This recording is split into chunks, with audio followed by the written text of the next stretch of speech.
ॐ नमो नारायणाय। ॐ नमो नारायणाय। ॐ नमो नारायणाय।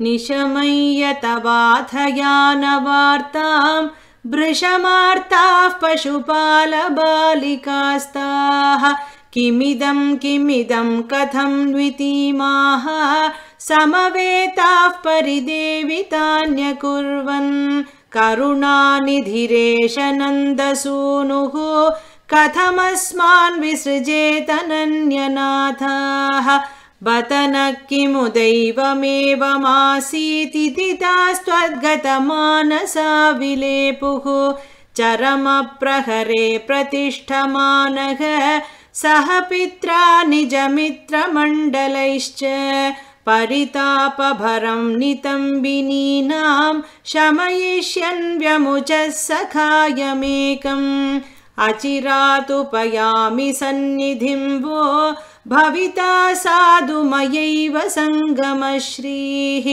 अमृताम्बुनिधौ निमज्जयिष्ये द्रुतमित्याश्वसिता वधूरकार्षीः सविषादभरं स याञ्चमुच्चैः अतिदूरं वनिताभिरीक्ष्यमाणः मृदु तद्दिशि पातयन्नपाङ्गान् सबलो क्रूररथेन निर्गतो भूः अनसा बहुलेन वल्लभानां मनसा चानुगतोत्थवल्लभानां वनमार्तमृगं विषण्णवृक्षं समतीतो यमुना तटीमयासीः नियमाय निमज्य वारिणि त्वाम् अभिवीक्ष्याथ रथेऽपि गान्धिनेयः विवशो जनि किं न्विदं विभोस्ते ननु चित्रं त्ववलोकनं समन्तात्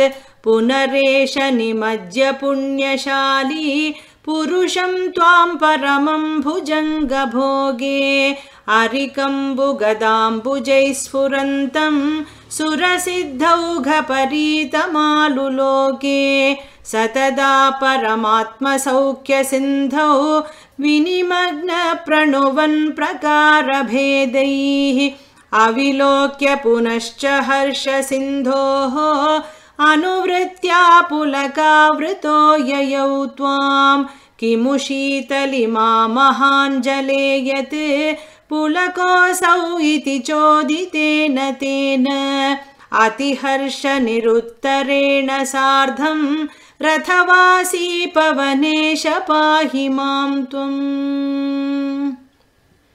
श्रीकृष्ण शरणं मम गोपिका जीवनस्मरणं गोविन्द गोविन्द।